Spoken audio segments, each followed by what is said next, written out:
അസ്സാം വലൈക്കും dear friends. ഇന്നത്തെ നമ്മുടെ സ്പെഷ്യൽ നിങ്ങൾ ആരും ഇതുവരെയും ട്രൈ ചെയ്ത് നോക്കിയിട്ടില്ലാത്ത ഒരു അടിപൊളി വെറൈറ്റി റെസിപ്പിയാണ്. നമ്മുടെ ഈ വീഡിയോ കണ്ടുകൊണ്ടിരിക്കുന്ന സമയത്ത് നിങ്ങൾക്ക് ഇഷ്ടപ്പെടുകയാണെങ്കിൽ ഒന്ന് ലൈക്ക് ചെയ്തേക്കണേ. അതുപോലെ തന്നെ നമ്മുടെ ഈ ചാനൽ ആദ്യമായിട്ട് കാണുന്നവരും ഇതുവരെയും സബ്സ്ക്രൈബ് ചെയ്യാത്തവരും പ്ലീസ് ഒന്ന് സബ്സ്ക്രൈബ് ചെയ്തേക്കണേ. ഞാനിടുന്ന വീഡിയോസ് ഉടനടി കിട്ടുന്നതിനായി സബ്സ്ക്രൈബ് ബട്ടന്റെ തൊട്ടടുത്ത് കാണുന്ന ബെല്ലൈക്കൺ കൂടി ക്ലിക്ക് ചെയ്തിട്ട് ഓൾ എന്ന ഓപ്ഷൻ എനേബിൾ ചെയ്യാനും മറക്കല്ലേ. ആദ്യം തന്നെ ഇതിനായിട്ട് ഒരു പാത്രത്തിലേക്ക് 250 ml കപ്പിന് 2 കപ്പ് മൈദ ഇട്ട് കൊടുക്കുക.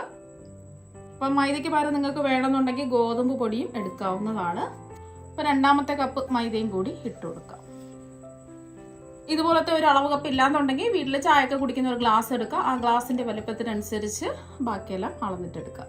ഇനി ഇതിലേക്ക് ആവശ്യത്തിനുള്ള ഉപ്പിട്ട് കൊടുക്കാം. ഞാനിപ്പോൾ 1 ടീസ്പൂൺ ഉപ്പാണ് ഇട്ട് കൊടുക്കുന്നത്. ഉപ്പൊക്കെ അവരവരുടെ കറക്റ്റ് അളവിൽ ഇട്ട് കൊടുക്കാം. ഇതിലേക്ക് 1 ടീസ്പൂൺ പഞ്ചസാര കൂടി ഇട്ട് കൊടുക്കാം. ഇനി മാവും പഞ്ചസാരയും ഉപ്പും നന്നായിട്ടൊന്ന് മിക്സ് ചെയ്തെടുക്കാം. മാവിന്റെ എല്ലാ ഭാഗത്തും ഈ ഉപ്പും പഞ്ചസാരയും ഒന്ന് മിക്സ് ആയി കിട്ടണം. ഇപ്പൊ ദാ ഒന്ന് മിക്സ് ചെയ്തെടുത്തിട്ടുണ്ട്. ഇതിവിടെ ഇരിക്കട്ടെ. ഇനി ഒരു കടായിലേക്ക് നമ്മൾ ഏത് കപ്പിലാണോ മാവ് അളന്നിട്ടെടുത്തത് അതേ കപ്പിന്റെ അളവിൽ തന്നെ 2.5 കപ്പ് വെള്ളം ഒഴിച്ചു കൊടുക്കാം.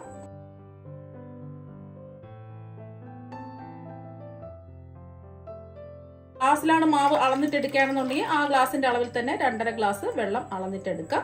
ഇപ്പൊ 2 കപ്പ് വെള്ളം ദാ ഒഴിച്ചു കൊടുത്തിട്ടുണ്ട്. ഫ്ലെയിം ഓൺ ആക്കി കൊടുത്തിട്ടുണ്ട്. ഈ വെള്ളം ഒന്ന് തിളച്ച് വരട്ടെ. ഈ ഒരു സമയം നിങ്ങൾക്ക് വേണമെന്നുണ്ടെങ്കിൽ വെള്ളത്തിന് പഞ്ചസാരയും ഉപ്പും ചേർത്ത് കൊടുക്കാവുന്നതാണ്. ഞാൻ മാവിൽ തന്നെ പഞ്ചസാരയും അതുപോലെ തന്നെ ഉപ്പും ചേർത്ത് മിക്സ് ചെയ്ത് വെച്ചിട്ടുണ്ട്. ഈ വെള്ളം ഒന്ന് തിളക്കട്ടെ. ഇപ്പൊ ദാ വെള്ളം തിളച്ച് വന്നിട്ടുണ്ട്. ഇനി നമുക്ക് ഫ്ലെയിം കുറച്ച് വെച്ച് കൊടുക്കാം. ഇനി ഇതിലേക്ക് നമ്മൾ മിക്സ് ചെയ്ത് വെച്ചിരിക്കുന്ന ഉപ്പും പഞ്ചസാരയും ചേർത്ത് മിക്സ് ചെയ്ത് വെച്ചിരിക്കുന്ന മാവ് മുഴുവനും ഇട്ട് കൊടുക്കുക. നന്നായിട്ടൊന്ന് മിക്സ് ചെയ്ത് ഇളക്കി യോജിപ്പിച്ചെടുക്കുക. ഫ്ലെയിം ഇനി കൂട്ടി വെക്കരുത്, കുറച്ച് തന്നെ വെക്കുക.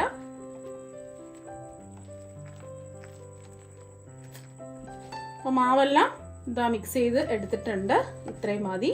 ഇനി നമുക്ക് ഫ്ലെയിം ഓഫ് ആക്കാം. ഇനി ഈ മാവ് ചൂടോടുകൂടി തന്നെ ഒരു പാത്രത്തിലേക്ക് ഇട്ട് കൊടുക്കാം. ആ ചൂടോടുകൂടി ആ പാത്രത്തിൽ ഇരിക്കുകയാണെന്നുണ്ടെങ്കിൽ പെട്ടെന്ന് തന്നെ ഡ്രൈ ആയി പോവും. ഇപ്പൊ നല്ല ചൂടാണ്. ജസ്റ്റ് ഇതിന്റെ ചൂടൊന്ന് മാറട്ടെ.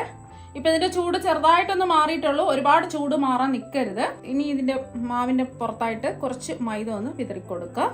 കുറച്ച് ഇട്ട് കൊടുത്താൽ മതി. ഒട്ടിപ്പിടിക്കാതെ നല്ല സ്മൂത്ത് ആയിട്ട് ഇതൊന്ന് കുഴച്ചെടുക്കുന്നതിന് വേണ്ടിയിട്ടാണ്.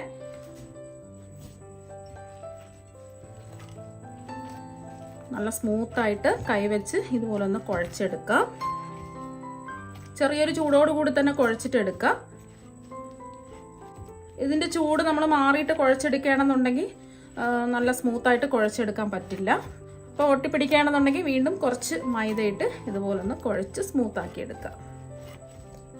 അപ്പോൾ ജസ്റ്റ് ഇതാ ഒന്ന് കുഴച്ച് എടുത്തിട്ടുണ്ട്.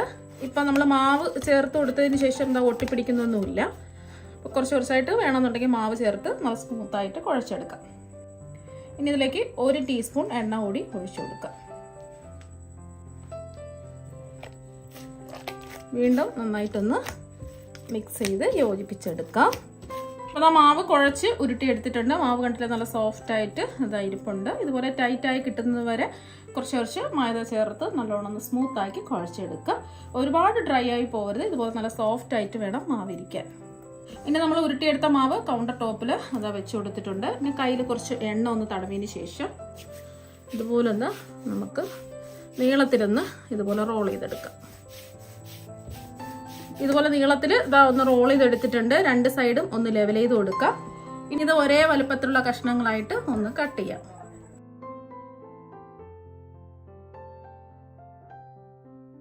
ഏഴ് പീസായിട്ട് കട്ട് ചെയ്തെടുത്തിട്ടുണ്ട്. കട്ടിയിൽ നിന്നും ഒരു പീസ് മാവ് എടുക്കാം. ഇനി കൈ വെച്ചിട്ട് ഇതുപോലെ ഒന്ന് ഉരുട്ടിയെടുക്കാം. നിങ്ങൾക്ക് സാധാരണ മാവ് ഉരുട്ടിയെടുക്കുന്നത് പോലെ ഒരേ വലുപ്പത്തിലുള്ള ഉരുളകളായിട്ട് ഉരുട്ടിയെടുത്താലും മതി. ഒട്ടും സ്ക്രാച്ച് ഒന്നും ഇല്ലാതെ ഇതുപോലെ ഒന്ന് ഉരുട്ടിയെടുക്കാം. ബാക്കിയെല്ലാം ഇതുപോലെ തന്നെ ഉരുട്ടിയെടുക്കാം. അപ്പൊ അതാ 7 ഉരുളകളും ഉരുട്ടിയെടുത്ത് ചെറിയ ഒരു പ്ലേറ്റിലേക്ക് വെച്ച് കൊടുത്തിട്ടുണ്ട്. ഒട്ടിപ്പിടിക്കാതിരിക്കാൻ വേണ്ടിയിട്ടാണ് കുറച്ച് മൈദ ഒന്ന് വിതറിയിട്ട് ഇതിലേക്ക് എല്ലാ ഉരുളകളും വെച്ച് കൊടുത്തിട്ടുണ്ട്. ഇനി ഇതൊന്ന് പരത്തി എടുക്കുന്നതിന് വേണ്ടിയിട്ട് കുറച്ച് മൈദ ഒന്ന് വിതറി കൊടുക്കാം. പിന്നെ നമ്മൾ ഉരുട്ടിയെടുത്ത ഒരു ഉരുള മാവ് ഇതുപോലെ എല്ലാ ഭാഗത്തും മാവൊന്ന് ആക്കി കൊടുക്കാം. കൈ വെച്ചിട്ട് ഇതുപോലെ ഒന്ന് പരത്തി കൊടുക്കാം. ചെറിയൊരു കനത്തിൽ ഇതൊന്ന് പരത്തിയെടുക്കാം. അങ്ങനെ പ്രത്യേകിച്ച് ഷേപ്പ് ഒന്നും വേണമെന്ന് നിർബന്ധമൊന്നുമില്ല. ആ ചെറിയൊരു കനത്തിൽ പരത്തി എടുത്തിട്ടുണ്ട്. ഈ ഒരു കനത്തിൽ വേണം പരത്തിയെടുക്കാൻ. ഇതുപോലെ ബാക്കിയെല്ലാം നമുക്ക് പരത്തിയെടുക്കാം. ഇനി ചൂടായി കിടക്കുന്ന എണ്ണയിലേക്ക് പരത്തിയെടുത്ത ഓരോന്നും ഇട്ടൊന്ന് ഫ്രൈ ചെയ്തെടുക്കാം. ഫ്ലെയിം മീഡിയം ഫ്ലെയിം വെച്ച് കൊടുക്കുക.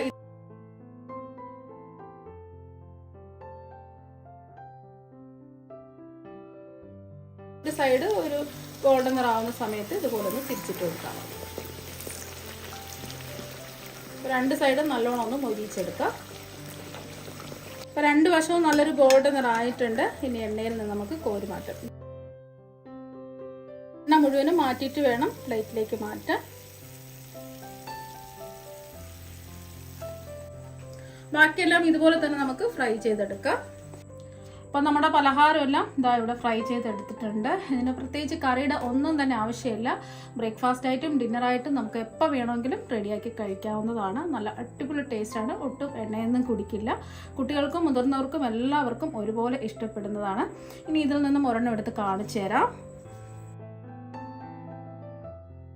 പുറത്ത് നല്ല ക്രിസ്പിയാണ്, ഉള്ളിൽ നല്ല സോഫ്റ്റുമാണ്. അപ്പോൾ കണ്ടില്ലേ, പുറത്ത് ക്രിസ്പിയാണ്, ഉള്ളിൽ നല്ല സോഫ്റ്റാണ്. ഇതൊന്ന് മുറിച്ചും കൂടി കാണിച്ചു തരാം. നിങ്ങളെല്ലാവരും ഇതുപോലെ ഒരു പ്രാവശ്യം ഒന്ന് ട്രൈ ചെയ്ത് നോക്കുക. തീർച്ചയായും നിങ്ങൾക്ക് എല്ലാവർക്കും ഒരുപാട് ഇഷ്ടമാകും. അപ്പോൾ നമുക്ക് മറ്റൊരു വെറൈറ്റി വീഡിയോ ആയിട്ട് വീണ്ടും കാണാം. താങ്ക്